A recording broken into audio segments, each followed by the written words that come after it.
ಎಲ್ರಿಗೂ ನಮಸ್ಕಾರ. ನಮ್ಮ ನ್ಯೂಸ್ ಅಲರ್ಟ್ ಯೂಟ್ಯೂಬ್ ಚಾನಲ್ಗೆ ನಿಮಗೆ ಸ್ವಾಗತ. ನಾನು ಚಂದನ್. ಫೈನಲಿ ಪಂಚರಾಜ್ಯಗಳ ಚುನಾವಣಾ ಫಲಿತಾಂಶ ನಿನ್ನೆಗೆ ಮುಗೀತು. ಕರ್ನಾಟಕದ 2 ಕ್ಷೇತ್ರಗಳ ಬೈ ಎಲೆಕ್ಷನ್ ಫಲಿತಾಂಶವೂ ಕೂಡ ನಿನ್ನೆ ಮುಗೀತು. ನನ್ನ ಲೆಕ್ಕಾಚಾರ ಇತ್ತು, ಯಾವಾಗ ತಮಿಳುನಾಡಿನಲ್ಲಿ ನಟ ವಿಜಯ್ ಅವರ TVK ಪಕ್ಷ 100ಕ್ಕೂ ಹೆಚ್ಚು ಸೀಟ್ಗಳನ್ನು ಪಡೆದುಕೊಂಡು ಮುನ್ನಡೆಯನ್ನು ಕಾಯ್ದುಕೊಂಡಾಗ ಬಹುಶಃ ಇವರು ಸ್ವತಂತ್ರ ಸರ್ಕಾರವನ್ನು ರಚನೆ ಮಾಡುವಂತಹ ಸೀಟ್ಗಳನ್ನು ಇವರೇ ಗೆಲ್ಲಬಹುದು ಅಂತ ಅಂದ್ಕೊಂಡಿದ್ದು. ಬಟ್ ಅದು ಹೋಗ್ತಾ ಹೋಗ್ತಾ DMK ಎನ್ನುವಂತಹ ಒಂದು ಪಕ್ಷ ಒಂಚೂರು ಕಡಿಮೆ ಇತ್ತಲ್ಲ, ಅದನ್ನು ತನ್ನ ಸೀಟ್ಗಳನ್ನು ಗೆಲ್ಲುವಲ್ಲಿ, ಅಂದರೆ ಹಿನ್ನಡೆ ಇದ್ದಂಥ ಕ್ಷೇತ್ರಗಳಲ್ಲಿ ಮುನ್ನಡೆಯನ್ನು ಕಾಯ್ದುಕೊಂಡು ಒಂದಷ್ಟು ಸೀಟ್ಗಳನ್ನು ಪಡೆದುಕೊಳ್ಳುವಲ್ಲಿ ಯಶಸ್ವಿ ಆಯಿತು. ಹಾಗಾಗಿ ನಟ ವಿಜಯ್ ಅವರ ಪಕ್ಷ 108 ಸೀಟ್ಗಳನ್ನು ಗೆಲ್ಲುವ ಮೂಲಕ ತಮಿಳುನಾಡಿನಲ್ಲಿ ಒಂದು ಹೊಸ ಪಕ್ಷ, ಅತಿ ದೊಡ್ಡ ಪಕ್ಷವಾಗಿ ಈ ರಿಸಲ್ಟ್ ಮೂಲಕ ಹೊರಹೊಮ್ಮಿದೆ.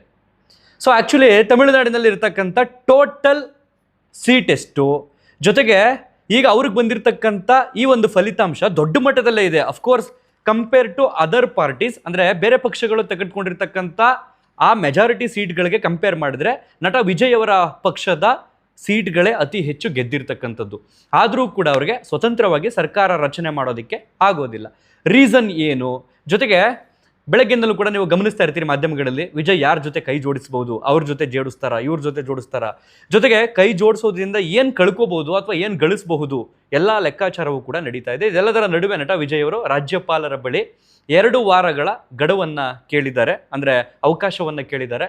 2 ವಾರದ ಒಳಗಡೆನೆ ನಾವು ನಮ್ಮ ಬಹುಮತವನ್ನು ಸಾಬೀತುಪಡಿಸ್ತೀವಿ, ಸರ್ಕಾರವನ್ನು ರಚನೆ ಮಾಡೋದಕ್ಕೆ ಅವಕಾಶ ಮಾಡಿಕೊಡಿ ಅಂತ ಕೇಳಿದ್ದಾರೆ. 234 ವಿಧಾನಸಭಾ ಕ್ಷೇತ್ರಗಳನ್ನು ಹೊಂದಿರತಕ್ಕಂಥ ತಮಿಳುನಾಡಿಗೆ 118 ಸೀಟ್ಗಳ ಮ್ಯಾಜಿಕ್ ನಂಬರ್ ಅವಶ್ಯಕತೆ ಇದೆ.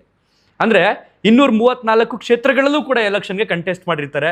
BJPಯಿಂದ ಆಗ್ಬೋದು, ಕಾಂಗ್ರೆಸ್ ಆಗ್ಬೋದು, ಅಥವಾ DMK ಆಗ್ಬೋದು, AIADMK ಆಗ್ಬೋದು, ವಿಜಯ್ ಅವರ ಪಕ್ಷ ಆಗ್ಬೋದು, ಕಮ್ಯುನಿಸ್ಟ್ ಪಾರ್ಟಿಗಳಾಗ್ಬೋದು, ಮುಸ್ಲಿಂ ಲೀಗ್ ಆಗಿರ್ಬೋದು, ಎಲ್ಲ ಕಡೆಯೂ ಕೂಡ ಸ್ಪರ್ಧೆ ಮಾಡಿರ್ತಾರೆ. ಅಂದರೆ ಕೆಲವು ಕಡೆ 4 ಜನ ನಿಂತಿರ್ತಾರೆ, ಕೆಲವು ಕಡೆ 234 ಜನ ನಿಂತಿರ್ತಾರೆ. ವಿಜಯ್ ಅವರ ಪಕ್ಷದಲ್ಲಿ 233 ಕ್ಷೇತ್ರಗಳಲ್ಲಿ TVK ಮೆಂಬರ್ಸ್ ಕಂಟೆಸ್ಟ್ ಮಾಡಿರ್ತಾರೆ. ಅದರಲ್ಲಿ 108 ಕ್ಷೇತ್ರಗಳಲ್ಲಷ್ಟೇ ಇವರು ಗೆಲ್ತಾರೆ. ಇನ್ನು 125 ಕ್ಷೇತ್ರಗಳಲ್ಲಿ ಇವರ ಅಭ್ಯರ್ಥಿಗಳು ಸೋತಿರ್ತಾರೆ. ಆದರೆ ಮ್ಯಾಜಿಕ್ ನಂಬರ್ ಬೇಕಾಗಿರೋದು ಕೇವಲ 118.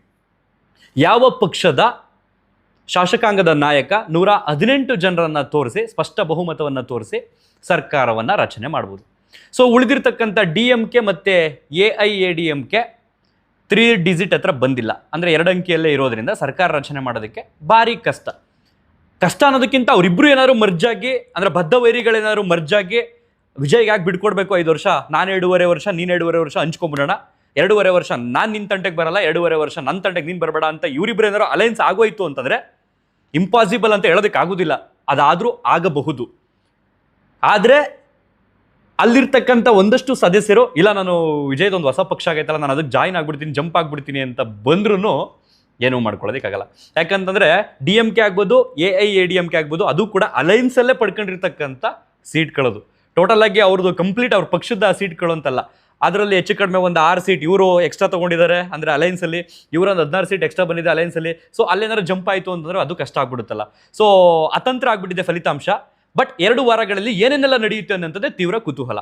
ಸದ್ಯಕ್ಕೆ ನಟ ವಿಜಯ್ ಅವರು 2 ವಾರಗಳ ಕಾಲ ಅವಕಾಶ ಕೇಳಿರೋದ್ರಿಂದ ಪ್ರೆಸೆಂಟ್ ಇವತ್ತಿಗೆ ಅಥವಾ ನಾಳೆಗೆ ನಾಡಿದ್ದಿಗೆ ಬ್ರೇಕ್ ಬಿದ್ದೈತೆ. ಸೊ ಅವರು ರಾಜಕೀಯದಲ್ಲಿ ಏನೇನೆಲ್ಲ ಲೆಕ್ಕಾಚಾರ ಆಗ್ತಾರೆ, ಅಂದರೆ ಕೇವಲ ವಿಜಯ್ ಅವರಿಗೆ ಇದು ಹೊಸ ಅನುಭವ ಆಗಿರ್ಬೋದು, ಅವರ ಹಿಂದೆ ಇರ್ತಕ್ಕಂಥವ್ರು ಅಥವಾ ಅವ್ರ ಪಾರ್ಟಿಯಲ್ಲಿ ಇರ್ತಕ್ಕಂಥ ಸಾಕಷ್ಟು ಸೀನಿಯರ್ಸ್ಗಳಿದ್ದಾರೆ. DMKಲಿ ಇದ್ದಂಥವ್ರು TVKಗೆ ಹೋಗಿ ಕಂಟೆಸ್ಟ್ ಮಾಡಿ ಗೆದ್ದಿದ್ದಾರೆ, AIADMKಲಿ ಇದ್ದಂಥವ್ರು TVKಗೆ ಹೋಗಿ ಕಂಟೆಸ್ಟ್ ಮಾಡಿ ಗೆದ್ದಿದ್ದಾರೆ. ಸೊ ಹಾಗಾಗಿ ಹಿರಿಯರು ಇರೋದ್ರಿಂದ ಅಲ್ಲೆಲ್ಲ ಸಮಾಲೋಚನೆ ನಡೆಸಿ ಯಾರ ಜೊತೆ ಕೈ ಜೋಡಿಸೋಣ, ಯಾರ ಜೊತೆ ಕೈ ಜೋಡಿಸಿದ್ರೆ ಲಾಭ, ಯಾರ ಜೊತೆಗೆ ಕೈ ಜೋಡಿಸಿದ್ರೆ ನಷ್ಟ, ಎಲ್ಲ ಲೆಕ್ಕಾಚಾರಗಳನ್ನು ಹಾಕ್ಕೊಂಡು 2 ವಾರದಲ್ಲಿ ಮುಗಿಸ್ತಾರೆ ಅಂತ ಅಂದ್ಕೊಂಡಿದ್ದೀನಿ. ಪ್ರೆಸೆಂಟಿಗೆ ನಿಮಗೆ ಅರ್ಥವಾಗುವಂತಹ ರೀತಿಯಲ್ಲಿ ಈ ತಮಿಳುನಾಡಿನ ಪಾಲಿಟಿಕ್ಸನ್ನು 10 ನಿಮಿಷದಲ್ಲಿ ಅರ್ಥ ಮಾಡಿ ಮುಗಿಸ್ಬಿಡ್ತೀನಿ. ಯಾರಾದರೂ ಹೊಸಬ್ರು ಫಸ್ಟ್ ಟೈಮ್ ಬಂದು ನಮ್ಮ ಚಾನಲ್ಗೆ ಭೇಟಿ ಕೊಟ್ಟು ಈ ಒಂದು ವಿಡಿಯೋವನ್ನು ನೋಡ್ತಾ ಇದ್ರೆ ಸಬ್ಸ್ಕ್ರೈಬ್ ಮಾಡ್ಕೊಳ್ಳಿ, ಪಕ್ಕದಲ್ಲಿರ್ತಕ್ಕಂಥ ಬೆಲ್ ಐಕಾನನ್ನು ಕ್ಲಿಕ್ ಮಾಡಿ. ಆ್ಯಂಡ್ ಇನ್ನೊಂದು, ನೆನೆಯಿಂದನೂ ಕೂಡ ಬಹುಶಃ ನಮ್ಮ ಕನ್ನಡದ ಒಂದು ಪತ್ರಿಕೆ ಕನ್ನಡಪ್ರಭ ಅಂತ ಅನ್ಸುತ್ತೆ, ಅಲ್ಲೊಂದು ಫೋಟೋ ವೈರಲ್ ಆಗೋಯ್ತು. ತ್ರಿಷಾ ಹಾಗೇನೆ ವಿಜಯ್ ಅವ್ರದ್ದು ಇಬ್ಬರದ್ದು ಜೊತೆಯಲ್ಲಿ ಒಂದು ಫೋಟೋ ಬಂದು ತ್ರಿಷಾ DCM ಆಗ್ತಾರಾ ಅಂತ ಹಾಕ್ಬಿಟ್ಟಿದ್ರು. ಸೊ ಸಾಕಷ್ಟು ವೈರಲ್ ಆಗೋಯ್ತು ಅದು.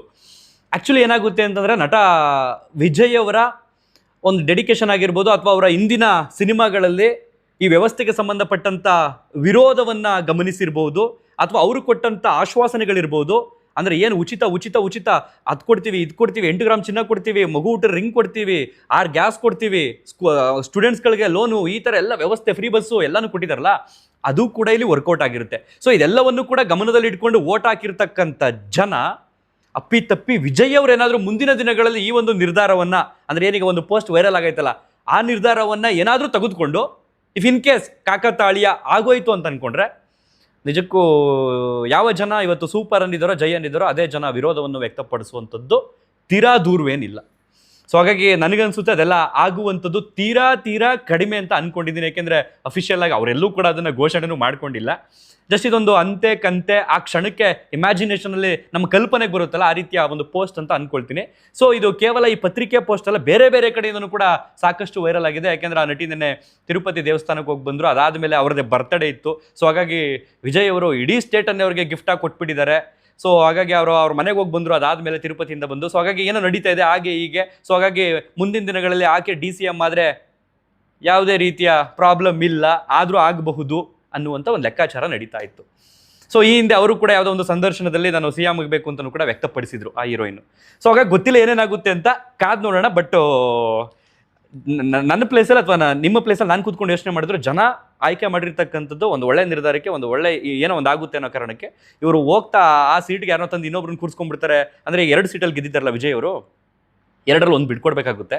ಆ ತೆರವಾದಂಥ ಕ್ಷೇತ್ರಕ್ಕೆ ಮತ್ತೆ ಬೈ ಎಲೆಕ್ಷನ್ ನಡೆಯುತ್ತೆ. ವಿಜಯ್ ಅವರು ಗೆದ್ದಿರ್ತಕ್ಕಂಥ 108 ಕ್ಷೇತ್ರಗಳಲ್ಲಿ 106 ಜನ ಸಪ್ರೇಟ್ ಗೆದ್ದಿದ್ರೆ, ವಿಜಯ್ ಅವರು 2 ಕ್ಷೇತ್ರಗಳಲ್ಲಿ ಗೆದ್ದಿರೋದ್ರಿಂದ ಅದು ಕೂಡ ಕೌಂಟ್ ಆಗುತ್ತೆ. ಆದರೆ ಒಂದನ್ನು ಬಿಟ್ಕೊಡ್ಬೇಕಾಗುತ್ತೆ ಮುಂದಿನ 6 ತಿಂಗಳು ಒಳಗಡೆ.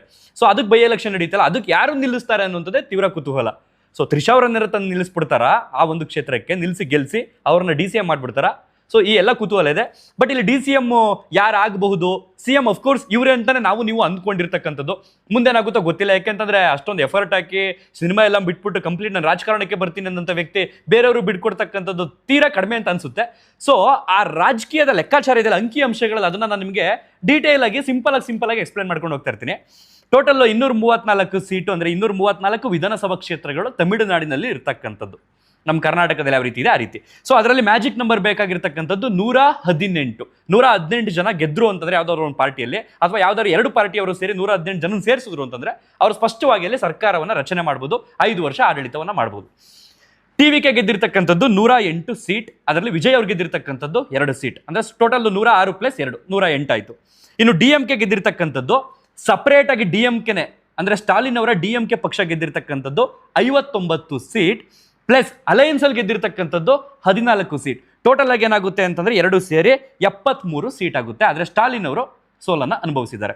ಈ ಕಡೆ AIADMK ಅನ್ನುವಂಥ ಒಂದು ಪಕ್ಷ ಗೆದ್ದಿರ್ತಕ್ಕಂಥದ್ದು ಟೋಟಲ್ 53 ಸೀಟ್, ಅದರಲ್ಲಿ 47 ಸೀಟ್ ಸಪರೇಟ್ ಆಗಿ ಇವ್ರ ಪಕ್ಷ ಗೆದ್ದಿರ್ತಕ್ಕಂಥದ್ದು. ಇನ್ನು 6 ಸೀಟ್ ಇದೆಯಲ್ಲ ಅದು ಅಲಯನ್ಸ್ ಆಗಿ, ಅಂದ್ರೆ ಮೈತ್ರಿಕೂಟದಿಂದ ಗೆದ್ದಿರ್ತಕ್ಕಂಥ ಸೀಟ್. ಸೊ ನಿಮ್ಗೆ ಅರ್ಥ ಆಯ್ತಿಲ್ಲಿ, 108 ಸ್ಪಷ್ಟವಾಗಿ ಯಾವುದೇ ಅಲಯನ್ಸ್ ಇಲ್ಲದೆ ವಿಜಯ್ ಅವರ ಪಕ್ಷ ದೊಡ್ಡ ಪಕ್ಷವಾಗಿ ಗೆದ್ದಿರ್ತಕ್ಕಂಥದ್ದು 108 ಸೀಟ್. ಇವರು 73 ಸೀಟ್ ಗೆದ್ದಿರ್ತಕ್ಕಂಥದ್ದು ಅಲಯನ್ಸ್ ಅಲ್ಲಿ, ಇವರು 53 ಸೀಟ್ ಗೆದ್ದಿರ್ತಕ್ಕಂಥದ್ದು ಅಲಯನ್ಸ್ ಅಲ್ಲಿ. ಸೊ 108ಕ್ಕೆ ಎಷ್ಟು ಬೇಕೀಗ? 10 ಬೇಕೇ ಬೇಕು. 10ಕ್ಕಿಂತ ಹೆಚ್ಚಾದರೂ ತೊಂದರೆ ಇಲ್ಲ, ಆದರೆ 10ಕ್ಕಿಂತ ಕಡಿಮೆ ಆದರೆ ಭಾರಿ ಕಷ್ಟ. 118 ಅಂದರೆ ಈಗ 108 ಇರೋದ್ರಿಂದ ಪ್ಲಸ್ 10 ಜನ ಶಾಸಕರು ವಿಜಯ್ ಅವರಿಗೆ ಬೆಂಬಲವನ್ನು ಕೊಡಲೇಬೇಕು. ಕೊಟ್ಟರು ಅಂತಂದರೆ ಅವರ ಸರ್ಕಾರವನ್ನು ರಚನೆ ಮಾಡ್ಬೋದು. ಸೊ ಈಗ 10 ಜನರನ್ನ ಎಲ್ಲಿಂದ ಕರೆತರೋದು, ಯಾವ ಪಾರ್ಟಿಯಿಂದ ಕರೆತರೋದು ಅನ್ನೋಂಥದ್ದೇ ಲೆಕ್ಕಾಚಾರ. ಅದಕ್ಕೆ ಅವರು 2 ವಾರ ಅವಕಾಶ ಕೇಳಿರ್ತಕ್ಕಂಥದ್ದು ರಾಜ್ಯಪಾಲರಲ್ಲಿ. ಸೊ ಈಗ ಒಂದಷ್ಟು ವ್ಯಾಖ್ಯಾನಗಳು, ಒಂದಷ್ಟು ಪೋಸ್ಟ್ಗಳು ಹರಿದಾಡ್ತಿದೆ, ಇವ್ರ ಜೊತೆ ಕೈ ಜೋಡಿಸ್ಬೋದು, ಇವ್ರ ಜೊತೆ ಜೋಡಿಸ್ಬೋದು ಅನ್ನುವಂಥದ್ದು.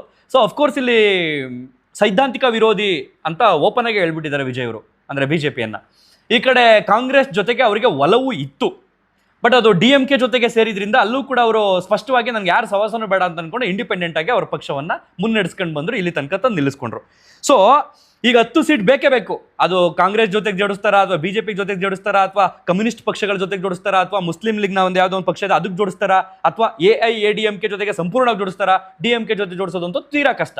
ಸೊ ಈ ಲೆಕ್ಕಾಚಾರ ಇದೆ. ಯಾವುದರಲ್ಲಿ ಯಾರ ಜೊತೆಗೆ ಜೋಡಿಸಿದ್ರೆ ಏನು ಲಾಭ ಏನು ನಷ್ಟ ಅದನ್ನು ನಾನು ನಿಮಗೆ ಎಕ್ಸ್ಪ್ಲೇನ್ ಮಾಡ್ಕೊಂಡು ಹೋಗ್ತೀನಿ. ಸೊ ನೀವು ಅನ್ಬೋದು ಈಗ ತಮಿಳ್ನಾಡು ಪಾಲಿಟಿಕ್ಸ್ ನಮ್ಗೆ ಯಾಕೆ ಕಾಣ ಇದೆಲ್ಲ ಎಕ್ಸ್ಪ್ಲೇನ್ ಮಾಡ್ತದೆ ಅಂತ. ಖಂಡಿತವಾಗಿಯೂ ನೀವು ತಿಳ್ಕೋಬೇಕು. ನಾವು ಬರೀ ನೋಡುಗರು, ಕೇಳುಗರು, ಓದುಗರು ಆದರೆ ಸಾಕಾಗಲ್ಲ, ಈ ರೀತಿಯೂ ಆಗಬೇಕಾಗುತ್ತೆ. ಸೊ ಇತಿಹಾಸವನ್ನು ತಿಳಿಯಲಾರದವನು, ಇತಿಹಾಸದ ಬಗ್ಗೆ ಒಂಚೂರು ಕೂಡ ಕಾಳಜಿ ಇಲ್ದವನು, ಕುತೂಹಲ ಇಲ್ದಿರೋನು ಎಂದಿಗೂ ಇತಿಹಾಸವನ್ನು ಸೃಷ್ಟಿಸಲಾರ ಅಂತ ಅಂಬೇಡ್ಕರ್ ಅವ್ರು ಹೇಳೋರು. ಸೊ ಹಾಗಾಗಿ ನೆನಪಿರಲಿ ನಿಮಗೆ, ಇತಿಹಾಸದ ಬಗ್ಗೆ ಇರಲಿ. ಸರ್ ಅಂಬೇಡ್ಕರ್ ಅಥವಾ ಕಾರ್ಲ್ ಮಾರ್ಕ್ಸ ಕನ್ಫ್ಯೂಷನ್ ಐತೆ ಇದ್ರಲ್ಲಿ ನನಗೆ, ಸೊ ಕ್ಷಮಿಸಿ, ಅದು ಕನ್ಫ್ಯೂಷನ್ ಐತೆ ಒಂಚೂರು ಅದು. ಸೊ ಈಗ ವಿಜಯ್ ಅವರು 108 ಸೀಟ್ನ ಜೊತೆಗೆ ಈಗ ಯಾರ ಜೊತೆ ಜೋಡಿಸಿದ್ರೆ ಲಾಭ ಐತೆ ಅಂತ ಹೇಳ್ತಾ ಹೋಗ್ತೀನಿ. PMK ಅನ್ನುವಂಥ ಒಂದು ಪಾರ್ಟಿ ಇದೆ, 4 ಸೀಟ್ ಗೆದ್ದೈತೆ. ಈ PMK ಬಂದ್ಬಿಟ್ಟು AIADMK ಜೊತೆಗೆ ಅಲೈನ್ಸ್ ಆಗಿರ್ತಕ್ಕಂಥ ಪಾರ್ಟಿ, 4 ಸೀಟ್ ಗೆದ್ದವ್ರೆ. ಅದ್ರ ಜೊತೆಗೆ BJP 1 ಸೀಟ್ ಗೆದ್ದೈತೆ, AMMK ಅಂತ 1 ಸೀಟ್ ಗೆದ್ದೈತೆ. ಸೊ ಇದು AIADMK ಐತೆ. ಸೊ ಅವ್ರೇನಾದ್ರು ಗಾಳ ಹಾಕಿದ್ರೆ ನೇರವಾಗಿ AIADMK ಜೊತೆಗೆ ಇರ್ತಕ್ಕಂಥ ಪಾರ್ಟಿಗಳಿದೆಯಲ್ಲ ಅವಕ್ಕೆ ನೇರವಾಗಿ ಗಾಳ ಹಾಕ್ಬೋದು. ಸೊ PMK 4 ಸೀಟು, ಈ ಕಡೆ ಕಾಂಗ್ರೆಸ್ 5 ಸೀಟ್ ಇದೆ. DMK ಜೊತೆಗೆ ಅಲೈನ್ಸ್ ಆಗಿರ್ತಕ್ಕಂಥ ಕಾಂಗ್ರೆಸ್ 5 ಕ್ಷೇತ್ರಗಳಲ್ಲಿ ತಮಿಳುನಾಡಲ್ಲಿ ಗೆದ್ದೈತೆ. ಸೊ ಆ 5 ಕ್ಷೇತ್ರಗಳು ಮತ್ತೆ ಯಾವುದಾದ್ರೂ ಒಂದು ಪಾರ್ಟಿ 1 ಸೀಟ್ ಇರುತ್ತಲ್ಲ, DMKನೋ ಯಾವುದೋ ಒಂದು ಎತ್ಕೊಂಡ್ಬಿಟ್ರೆ 1 ಸೀಟ್ನ. ಸೊ ಟೋಟಲ್ ಆಗಿ 118 ಮ್ಯಾಜಿಕ್ ನಂಬರ್ಗೆ ಮ್ಯಾಚ್ ಆಗುತ್ತೆ, ಸರ್ಕಾರವನ್ನು ರಚನೆ ಮಾಡ್ಬೋದು. ಆದರೆ ಇದೊಂದು ಸಿಂಪಲ್ ಅಲೈನ್ಸ್ ಆಗುತ್ತೆ. ನಾಳೆ ದಿನ ಇದರಲ್ಲಿ ಯಾರಾದರೂ ಮನಸ್ತಾಪ ಬಂದು ನಾನು ಈ ಪಾರ್ಟಿಲಿ ಇರಲ್ಲ ಅಂತ ಕೈ ಬಿಟ್ಟು ಹೋದ್ರು ಅಂತಂದರೆ, 1-2-3 ಜನ ಹೋದ್ರು ಅಂತಂದರೆ ಮ್ಯಾಜಿಕ್ ನಂಬರಿಂದ ಕುಸಿತ ಆಗುತ್ತೆ, ಮತ್ತೆ ಸರ್ಕಾರ ರಚನೆ ಮಾಡೋದಕ್ಕೆ ಕಷ್ಟ ಆಗುತ್ತೆ, ಸ್ಪಷ್ಟವಾದಂಥ ಬಹುಮತ ಇರೋದಿಲ್ಲ. ಸೊ ನೆಕ್ಸ್ಟ್ ಸೆಕೆಂಡ್ ಆಪ್ಷನ್ ಇದೆ ಅವ್ರಿಗೆ, 108 ಉಳಿದಿದೆ. PMK ಜೊತೆ ಆಲ್ರೆಡಿ ನಾನು ನಿಮ್ಗೆ ಹೇಳಿದೆ, AIADMK ಜೊತೆಗೆ ಮರ್ಜ್ ಆಗಿರ್ತಕ್ಕಂಥ PMK 4 ಕ್ಷೇತ್ರಗಳಲ್ಲಿ ಗೆದ್ದಿರ್ತಕ್ಕಂಥ 4 ಸೀಟ್ಗಳಿದೆ. ಅದ್ರ ಜೊತೆಗೆ ಈ CPI ಪಕ್ಷಗಳಿದೆ. ಅದ್ರ ಜೊತೆಗೆ ಒಂದು ಮುಸ್ಲಿಂ ಲೀಗ್ನ IUML ಅನ್ನುವಂಥ ಒಂದು ಮುಸ್ಲಿಂ ಪಕ್ಷವು ಕೂಡ ಇದೆ, 2 ಸೀಟ್ ಅವ್ರಿಗೆ ಗೆದ್ದವ್ರೆ. CPI ಬಂದು ಆಲ್ರೆಡಿ ನಾನೀಗ ಹೇಳಿದಾಗ ನಿಮಗೆ ಮೋರ್ ದೆನ್ 2, 4 ಪ್ಲಸ್ ಒಂದು 5 ಸೀಟಲ್ಲಿ ಟೋಟಲ್ ಆಗಿದ್ದಿರ್ತಕ್ಕಂಥದ್ದು 3 ಪಾರ್ಟಿ ಮರ್ಜ್ ಆಗಿ. ಸೊ ಇವರೆಲ್ಲ ಸೇರಿ 6 ಸೀಟ್ ಆಗ್ತಾರೆ. ಸೊ PMK 4 ಸೀಟು, ಸೊ ಈ ಮುಸ್ಲಿಂ ಪಕ್ಷ ಹಾಗೆಯೇ CPI ಎಲ್ಲ ಸೇರಿ 6 + 6 4 10 ಪ್ಲಸ್ ವಿಜಯ್ ಅವ್ರದ್ದು 108 ಇದೆ. ಸೊ 118ಕ್ಕೆ ಬಂದು ನಿಂತ್ಕೊಳ್ಳುತ್ತೆ. ಸೊ ಆಗಲೂ ಕೂಡ ಸರ್ಕಾರವನ್ನು ರಚನೆ ಮಾಡ್ಬೋದು. ಬಟ್ ಇದು ಸಿಂಪಲ್ ಅಲೈನ್ಸ್, ಯಾವಾಗಾದರೂ ಕಷ್ಟ ಇದ್ದೇ ಇರುತ್ತೆ ಈ ಒಂದು ಮೈತ್ರಿಯಿಂದ. ಮೂರನೇದು ಬಂದು ಆಪ್ಷನ್ನು, ಡೈರೆಕ್ಟಾಗಿ ಇವರು ಕಾಂಗ್ರೆಸ್ ಜೊತೆಗೆ 5 ಸೀಟು ಪ್ಲಸ್ 6 ಸೀಟು ಟೋಟಲ್ ಆಗಿ ಇವರೆಲ್ಲರನ್ನು ತೊಗೊಂಡು ಮಾಡ್ಕೋಬೋದು. ಸೊ 119 ಆಗುತ್ತೆ. ಅದನ್ನು ಬಿಟ್ಟರೆ ಫೈನಲ್ ಆಗಿ ಇವ್ರಿಗೊಂದು ಲಾಸ್ಟ್ ಆಪ್ಷನ್ ಇದೆ. ಇದೊಂದು ಅತಿ ದೊಡ್ಡ ಮೈತ್ರಿಯಾಗಿ ಉಳ್ಕೊಳ್ಳುತ್ತಿದ್ದು. ಸೊ ಇದರಲ್ಲಿ ಯಾವನಾರು 3 ಜನ ನಂಗೆ ಬೇಜಾರಾಯಿತು, ನನಗೆ ಸಚಿವ ಸ್ಥಾನ ಸಿಗಲಿಲ್ಲ, ಅದು ಸಿಗಲಿಲ್ಲ, ಇದು ಸಿಗಲಿಲ್ಲ ಅನ್ಕೊಂಡು ಜಂಪ್ ಆಗ್ತೀನಿ ಅಂತದನ್ನು ಹೋಗ ನಾವು ಕೇರೆ ಮಾಡಲ್ಲ ಅನ್ನೋ ಥರ ಇರುತ್ತೆ. ಸೊ ಅದು ಬಂದು AIADMK ಜೊತೆಗೆ ಆಪ್ಷನ್ ಇದೆ. ಸೊ AIADMK ಮೈತ್ರಿಯಲ್ಲಿ 53 ಸೀಟ್ ಇದೆ. ಸೊ ಆ ಮೈತ್ರಿಯಲ್ಲಿ 6 ಸೀಟ್ ಅವ್ರು ಬಿಟ್ಟಾಕ್ಬಿಟ್ರು ಅಂತಂದರೆ ಟೋಟಲ್ ಆಗಿ 47 ಸೀಟು ಅವರು ಇಂಡಿವಿಜುವಲ್ ಆಗಿ ಗೆದ್ದಿದ್ದಾರೆ ಅವ್ರ ಪಾರ್ಟಿಯಿಂದ. ಸೊ ಅದನ್ನು ಸೇರಿಸ್ಕೊಂಡ್ರೆ 108 + 47 AIADMKದು, ಅಂದರೆ ಇಲ್ಲಿ BJP ಜಾಯಿನ್ ಆಗಲ್ಲ. ಸೊ ಟೋಟಲ್ ಆಗಿ ಏನಾಗುತ್ತೆ, 155 ಸೀಟ್ ವಿಜಯ್ ಅವರ ಪಾರ್ಟಿಗೆ ಬಹುಮತ ಸಿಕ್ಕಂಗಾಗುತ್ತೆ, ಅಂದರೆ ಶಾಸಕಾಂಗ ಸಭೆಯಲ್ಲಿ. ಸೊ 155 ಜನ ಸೇರಿಕೊಂಡು ಸರ್ಕಾರ ರಚನೆಯನ್ನು ಮಾಡ್ಬೋದು. ಇದರಲ್ಲಿ 10 ಜನ ಬೇಜಾರಾಗಿ ಹೋದ್ರೂ ಡೋಂಟ್ ಕೇರ್, 145 ಆಗುತ್ತೆ. ಇನ್ನೂ 20 ಜನ ಹೋಯ್ತಾರೆ ಅಂತಂದ್ರೂ ಡೋಂಟ್ ಕೇರ್, 135 ಇರ್ತದೆ. ಇಲ್ಲ 30 ಜನನೇ ಹೋಯ್ತಾರೆ ಅಂತಂದ್ರೂ ಡೋಂಟ್ ಕೇರ್, 125 ಆಗುತ್ತೆ, 115 ಬರುತ್ತೆ. ಸೊ ಹಾಗಾಗಿ 118 ಸ್ಪಷ್ಟ ಬಹುಮತವನ್ನು ಪಡೆದುಕೊಂಡ ನಂತರವೇ ಸರ್ಕಾರವನ್ನು ರಚನೆ ಮಾಡೋದಕ್ಕೆ ಅವಕಾಶ ಇರತಕ್ಕಂಥದ್ದು. ಸೊ ಈಗ ನಿಮ್ಗೆ ಅನಿಸುತ್ತೆ, ಈಗ ಅವರೆಲ್ಲ ಸುಮ್ಮನೆ ಬಂದ್ಬಿಡ್ತಾರಾ ಅಂತ? ಖಂಡಿತವಾಗಿಯೂ ಸುಮ್ಮನೆ ಯಾರೂ ಬರಲ್ಲ. ನಾನು ಆಲ್ರೆಡಿ ಸ್ಟಾರ್ಟಿಂಗು 1, 2, 3 ಆಪ್ಷನ್ ಕೊಟ್ಟಲ್ಲ, ಅಲ್ಲೇನಾಗುತ್ತೆ ಅಂತಂದರೆ ಒಂದು ಪಾರ್ಟಿದು 4 ಸೀಟ್ ಹೇಳಿದ್ನಲ್ಲ, ಅದರಲ್ಲಿ ಯಾರಿಗಾದರೂ 2 ಸಚಿವ ಸ್ಥಾನ, ಇನ್ನೊಂದು ಯಾವ್ದಾದ್ರು ಪಾರ್ಟಿನಲ್ಲಿ 2 ಸೀಟ್ ಗೆದ್ದಿರ್ತಾರಲ್ಲ ಅವ್ರಿಗೊಂದು ಸಚಿವ ಸ್ಥಾನ. ಸೊ 3 ಸಚಿವ ಸ್ಥಾನವನ್ನು ತ್ಯಾಗ ಮಾಡಬೇಕಾಗುತ್ತೆ. ಸ್ಟಾರ್ಟಿಂಗ್ 1, 2, 3 ಮಿಡಲ್ ಆರ್ಡರ್ಲ್ಲಿ ಹೇಳ್ಕೊಂಡು ಬಂದಲ್ಲ. ಸೊ ಆರ್ಡರ್ನಲ್ಲಿ ಬಂದರೆ ನಿಮಗೆ ಒಂದು 3 ಸಚಿವ ಸ್ಥಾನಗಳನ್ನು ಇವರು ಬಿಟ್ಕೊಡ್ಬೇಕಾಗುತ್ತೆ, ತ್ಯಾಗ ಮಾಡಲೇಬೇಕಾಗುತ್ತೆ. ಇಲ್ಲಪ್ಪ ನಾನು ಈ ಸಿಂಪಲ್ ಅಲೈನ್ಸ್ ಆಗಲ್ಲ, ನಾಳೆ ದಿನ ಕಷ್ಟ ಇದ್ದೇ ಇರುತ್ತೆ, ಅವ್ರು ಯಾರಾದರೂ ಬೇಜಾರಾಗಿ ಏನಾದರೂ ಪಕ್ಷ ಬಿಟ್ಬಿಟ್ರೆ ಬಂಡೆ ಎದ್ಬಿಟ್ಟು ಮತ್ತೆ ಕಷ್ಟ ಆಗ್ಬಿಡುತ್ತೆ, ಯಾಕಂದ್ರೆ ಪಾಲಿಟಿಕ್ಸಲ್ಲಿ ನಡೀತಾವೆ ಅವೆಲ್ಲ. ಸೊ ಬೇಡ, ನಾನು AIADMK ಜೊತೆಗೇ ದೊಡ್ಡದಾಗಿ ಮರ್ಜ್ ಆಗ್ಬಿಡ್ತೀನಿ ಅಂತ ಥಿಂಕ್ ಮಾಡಿದ್ರೆ ಅದನ್ನು ಕೂಡ ಮಾಡ್ಬೋದು. ಆದರೆ ಇಲ್ಲಿ ಅತಿ ದೊಡ್ಡ ತ್ಯಾಗವನ್ನು ಮಾಡಬೇಕಾಗುತ್ತೆ. AIADMK ಅಫ್ಕೋರ್ಸ್ DCM ಸ್ಥಾನವನ್ನಂತೂ ಕೇಳುತ್ತೆ. ಯಾಕೆಂದರೆ ಥರ್ಡ್ ಪಾರ್ಟಿ ಅಲ್ಲ, ತಮಿಳುನಾಡಲ್ಲಿ ಅತಿ ದೊಡ್ಡ 3ನೇ ಪಕ್ಷವಾಗಿ ಹೊರಹೊಮ್ಮಿರ್ತಕ್ಕಂಥದ್ದು, ಅತಿ ದೊಡ್ಡ ಪಕ್ಷವಾಗಿದ್ದಂಥದ್ದು 3ನೇ ಪ್ಲೇಸು ಬಂದು ನಿಂತೈತೆ. ಸೊ ಹಾಗಾಗಿ ಇಲ್ಲಿ DCM ಸ್ಥಾನವನ್ನು ಬಿಟ್ಕೊಡ್ಬೇಕಾಗುತ್ತೆ. ಒಂದಷ್ಟು ಪ್ರಭಾವಿ ಸಚಿವ ಖಾತೆಗಳು ಅಂತ ಇರ್ತವಲ್ಲ ಅವನ್ನ ಬಿಟ್ಕೊಡ್ಬೇಕಾಗುತ್ತೆ. ಮೋರ್ ದೆನ್ ನನ್ನ ಪ್ರಕಾರ ಏನಿಲ್ಲ ಅಂದರೆ 7 ರಿಂದ 8 ಸಚಿವ ಸ್ಥಾನಗಳನ್ನು ಇವರು ತ್ಯಾಗ ಮಾಡಬೇಕಾಗುತ್ತೆ. ಸೊ ಹಾಗಾಗಿ ವಿಜಯ್ ಅವರು ಯಾವ ಥರ ಲೆಕ್ಕಾಚಾರ ಆಗ್ತಾ ಇದ್ದಾರೆ ಗೊತ್ತಿಲ್ಲ ನನಗೆ. ಸೊ ಅವ್ರಿಗೆ ಕಾಂಗ್ರೆಸ್ ಜೊತೆಗೆ ಒಲವು ಇತ್ತು. ಕಾಂಗ್ರೆಸ್ ಏನಾದ್ರು ಇಲ್ಲಿ ಅಲೈನ್ಸ್ ಆಯಿತು ಅಂತಂದರೆ, ಇಲ್ಲೇನಾದರೂ ವೈಮನಸ್ತಾಪ ಬಂತು ಅಂತಂದರೆ, ಸೊ ಮರ್ಜ್ ಆಗುವಂಥದ್ದು ತೀರಾ ಕಷ್ಟ ಇದೆ. ಬಟ್ 2 ವಾರಗಳ ಅವಕಾಶ ಇರೋದ್ರಿಂದ ಯಾರ ಜೊತೆಗೆ ಅಲೈನ್ಸ್ ಆಗಿ ಸರ್ಕಾರವನ್ನು ರಚನೆ ಮಾಡ್ತಾರೆ ಅಂತ ಕಾದು ನೋಡಬೇಕಾಗುತ್ತೆ. ಆ್ಯಂಡ್ ಎಲ್ಲದರ ಜೊತೆಗೆ ಅವರು ಕೊಟ್ಟಿರ್ತಕ್ಕಂಥ ಆಶ್ವಾಸನೆಗಳು, ಆ ಪ್ರಣಾಳಿಕೆ, ಅದೆಲ್ಲವನ್ನು ಕೂಡ ಜನ ತೀವ್ರ ಕುತೂಹಲದಿಂದ ಕಾಯ್ತಿದ್ದಾರೆ. ಯಾವಾಗ ಸಿಗುತ್ತೆ ನಮಗೆ 6 ಸಿಲಿಂಡ್ರು, ಯಾವಾಗ ಸಿಗುತ್ತೆ ನಮ್ಮ ಮಗಳಿಗೆ ಮದುವೆ ಆದರೆ 8 ಗ್ರಾಮ್ ಚಿನ್ನ, ನಮ್ಮ ಮಗು ಹುಟ್ಟಿದ ತಕ್ಷಣ ವಿಜಯ್ ಅವರು ಒಂದು ರಿಂಗ್ ಕೊಡ್ತಾರೆ, ನಮ್ಮ ಮಗ ಸ್ಕೂಲ್ಗೋರೆ ಸಹಾಯ ಮಾಡ್ತಾರೆ, ಧನ ಸಹಾಯನ, ನಾವು ಇನ್ಮೇಲೆ ಬಸ್ಸಲ್ಲಿ ಫ್ರೀಯಾಗಿ ಓಡಾಡ್ಬೋದು, ಈ ಎಲ್ಲ ಲೆಕ್ಕಾಚಾರದಲ್ಲಿದ್ದಾರೆ. ಆ 5 ವರ್ಷಗಳ ಅವಧಿಯಲ್ಲಿ ಇದೆಲ್ಲವನ್ನು ಹೆಂಗೆ ಅದನ್ನು ಪೂರ್ಣಗೊಳಿಸ್ತಾರೆ ನನಗಂತೂ ಗೊತ್ತಿಲ್ಲ. ಯಾಕಂತಂದರೆ ಇದೇ ಒಂದು ಸ್ಟೇಟ್ ಅಂದ್ಕೊಳ್ಳಿ, ಇದೇ ಒಂದು ಸ್ಟೇಟ್. ಈ ಸ್ಟೇಟ್ನ ಜನ ದುಡಿದಂತಹ ಹಣವನ್ನು ಟ್ಯಾಕ್ಸ್ ರೂಪದಲ್ಲಿ ಕಟ್ತಿದಾರಲ್ಲ, ಅದೆಲ್ಲವೂ ಕೂಡ ಸರ್ಕಾರ ನಡೆಸೋದಕ್ಕೆ ಬರುವಂತಹ ಹಣ ಅಥವಾ ನಿಧಿ, ಅದನ್ನೇ ಖರ್ಚು ಮಾಡಬೇಕು. ಬಟ್ ಇವರು ಅದು ಬರುತ್ತಲ್ಲ, ಈಗ ಸಾರಿಗೆ ವ್ಯವಸ್ಥೆ ಏನು ಬರುತ್ತೆ ನಮ್ಮ ಕರ್ನಾಟಕದಲ್ಲಿ ನೋಡಿ, ಈಗ ಕೊಡ್ತಿದ್ದಾರೆ ಗೃಹಲಕ್ಷ್ಮಿ ಅಂತ 2,000 ಕೊಡ್ತೀನಿ ಅಂತಂದ್ರೆ ಅದು ಸಂಪೂರ್ಣ ಜನಗಳ ಕೈ ಸಿಗಲಿಲ್ಲ, ಅರ್ಧಂಬರ್ಧಂ ಬರ್ತಿದೆ, ಅರ್ಧಂಬರ್ಧಂ ಬರ್ತಿಲ್ಲ. ಅಂದರೆ 1 ತಿಂಗಳು ಬಂದರೆ 2 ತಿಂಗಳು ಬರಲ್ಲ, 3 ತಿಂಗಳು ಬರಲ್ಲ, ಈ ಥರ. ಸೊ ಇವರು ಆ ಸಾರಿಗೆ ವ್ಯವಸ್ಥೆಯಿಂದ ಬರ್ತಕ್ಕಂಥ ದುಡ್ಡಿತ್ತು, ಸೊ ಇನ್ನು ಗಂಡಸರಿಂದ ಮಾತ್ರ ತೊಗೋಬೇಕು, ಲೇಡೀಸ್ಗೆಲ್ಲ ಫ್ರೀ ಕೊಡಬೇಕಿನ್ನು. ಈ ಕಡೆ 8 ಗ್ರಾಮ್ ಚಿನ್ನ ಅಂತಂದರೆ ಪ್ರೆಸೆಂಟ್ ಇವತ್ತಿನ ದರಕ್ಕೆ ಕಂಪೇರ್ ಮಾಡ್ಕೊಂಡ್ರೆ ಒಂದು 13-14 ಸಾವಿರ 916 ಕೊಡಬೇಕು, 22 ಕ್ಯಾರೆಟ್ನೇ. ಇಲ್ಲ ಜನ ಅಂತೂ 18 ಕ್ಯಾರೆಟ್ ಕೊಟ್ಟರೆ ಒಪ್ಪಲ್ಲ, ಯಾವುದು ಚೆನ್ನಾಗಿಲ್ಲ ಚಿನ್ನ ಅಂತ ಜನ ಕೊಟ್ಟರೆ ಚೆನ್ನಾಗಿರೋದೇ ಕೊಡಿ ಅಂತಾರೆ. ಸೊ ಹಾಗಾಗಿ ಆ 8 ಗ್ರಾಮ್ ಚಿನ್ನಕ್ಕೆ ಏನಿಲ್ಲ ಅಂತಂದ್ರೆ ನನ್ನ ಪ್ರಕಾರ 1 ಲಕ್ಷ ಚಿಲ್ಲರೆ ಆಗುತ್ತೆ, 1.25 ಲಕ್ಷ 30 ಲಕ್ಷ ತನಕ ಬಂದು ನಿಂತ್ಕೊಳುತ್ತೆ. ಅದನ್ನ ಹೆಂಗೆ ವ್ಯವಸ್ಥೆ ಮಾಡ್ತಾರೆ? ನಮ್ಮೂರಲ್ಲಿ ನಿಮ್ಮೂರಲ್ಲಿ ಒಂದು ದಿನಕ್ಕೆ ಎಷ್ಟು ಮದುವೆಗಳು ನಡಿಬೋದು ಇಡೀ ಸ್ಟೇಟಲ್ಲಿ, ನಮ್ಮ ಕರ್ನಾಟಕದಲ್ಲಿ? ಹಬ್ಬಬ್ಬ ಅಂತಂದ್ರೆ ಒಂದು 2,000 ಮದುವೆ ನಡೆಯಲ್ವಾ ಒಂದು ದಿನಕ್ಕೆ? ಅಂದರೆ ಡೈಲಿ ನಡೆಯಲ್ಲ, ಮದುವೆ ಸೀಸನಲ್ಲಿ ಹೇಳ್ತಾ ಇರೋದು. 2,000ಕ್ಕೆ ಒಬ್ಬೊಬ್ಬರಿಗೆ 1.25 ಲಕ್ಷ 1.5 ಲಕ್ಷ ಅಂತಂದರೆ ಎಷ್ಟಾಯಿತು? ಎಷ್ಟು ಕೋಟಿ ಹೋಗುತ್ತೆ? ಅದೆಲ್ಲ ಹೆಂಗೆ ಹೊಂದಾಣಿಕೆ ಮಾಡ್ತಾರೆ, ದುಡ್ಡನ್ನ ಹೊಂದಿಸ್ತಾರೆ? ಕುತೂಹಲ ಜಾಸ್ತಿ ಆಗಿದೆ. ಸೊ ಕೊಟ್ಟಂಥ ಎಲ್ಲ ಭರವಸೆಗಳನ್ನು ಕೂಡ ಈಡೇರಿಸಲೇಬೇಕಾಗುತ್ತೆ. ಇಲ್ಲ ಅಂತಂದರೆ ತಮಿಳ್ನಾಡಿನ ಜನರಿಗೆ ಗೆದ್ದವನ್ನ ಕೆಳಿಕಿಳಿಸೋದನ್ನ ಮೇಲೆ ಕೂರಿಸೋದೇನು ಅವ್ರಿಗೆ ಗೊತ್ತಿಲ್ಲ ಅಂತೇನಲ್ಲ, ಅಷ್ಟೊಂದು ದಡ್ರು ಏನಲ್ಲ ಅವರು. ಯಾವಾಗ ಬೇಕಾದ್ರೂ ಚೇಂಜ್ ಮಾಡ್ತಾರೆ, ನಮ್ಮಲ್ಲೇ ಬೇಕಾದ್ರೆ 10 ವರ್ಷ ಟೈಮ್ ತಗೋತಾರೆ, ನೋಡೋಣ ಇನ್ನೊಂದು 5 ವರ್ಷ ಚಾನ್ಸ್ ಕೊಡೋಣ, ಇನ್ನೊಂದು 4 ವರ್ಷ ನೋಡೋಣ, ಇವನೇನು ಮಾಡ್ತಾನೆ ಅಂತ ಕಾಯ್ತಿರ್ತಾರೆ ನಮ್ಮಲ್ಲಿ. ಬಟ್ ಅಲ್ಲಿ ಹಂಗಲ್ಲ. ವಿಜಯ್ ಅವರಿಗೆ ಬಂದಿದ್ದಾರೆ, ಈಗ ಮಾಡ್ತಿದ್ದಾರೆ, ಆಗಲಿಲ್ಲ ಅಂತಾರೆ ಇನ್ನೊಬ್ಬ ಯಾರೋ ಪ್ರಭಾವವಾಗಿ ಬಂದು ನಿಂತ್ಕೋಣ ಅಂತ ಅವನನ್ನು ಜಯ ಅಂದ್ಬಿಡ್ತಾರೆ, ಅವನನ್ನು ಗೆಲ್ಲಿಸ್ತಾರೆ. ಸೊ ಆ ರೀತಿ ಲೆಕ್ಕಾಚಾರ ಇರೋದ್ರಿಂದ ಇವರು ಕೊಟ್ಟಿರ್ತಕ್ಕಂಥ ಆಶ್ವಾಸನೆಗಳನ್ನು ಯಾವ ಥರ ಉಳಿಸ್ಕೊಂಡು ಹೋಗ್ತಾರೆ ಅನ್ನೋಂಥದ್ದು ಕೂಡ ತೀವ್ರ ಕುತೂಹಲ. ಇವೇ ಸರ್ಪ್ರೈಸ್ ಅದು ನನಗಂತೂ. ತುಂಬ ನಿರೀಕ್ಷೆನ ಕಾಯ್ತಾ ಇದ್ದೀನಿ. ಸೊ ಹಾಗಾಗಿ ಆಲ್ ದ ವೆರಿ ಬೆಸ್ಟ್ ಅವರಿಗೆ, ಅವರ ಹೊಸ ಪಕ್ಷಕ್ಕೆ. ಅಂದ್ಕೊಂಡಿರ್ತಕ್ಕಂಥ ಹೇಳಿರ್ತಕ್ಕಂಥ ಎಲ್ಲ ಕೆಲಸ ಕಾರ್ಯಗಳನ್ನು ಮಾಡಿ ಮುಗಿಸ್ಲಿ.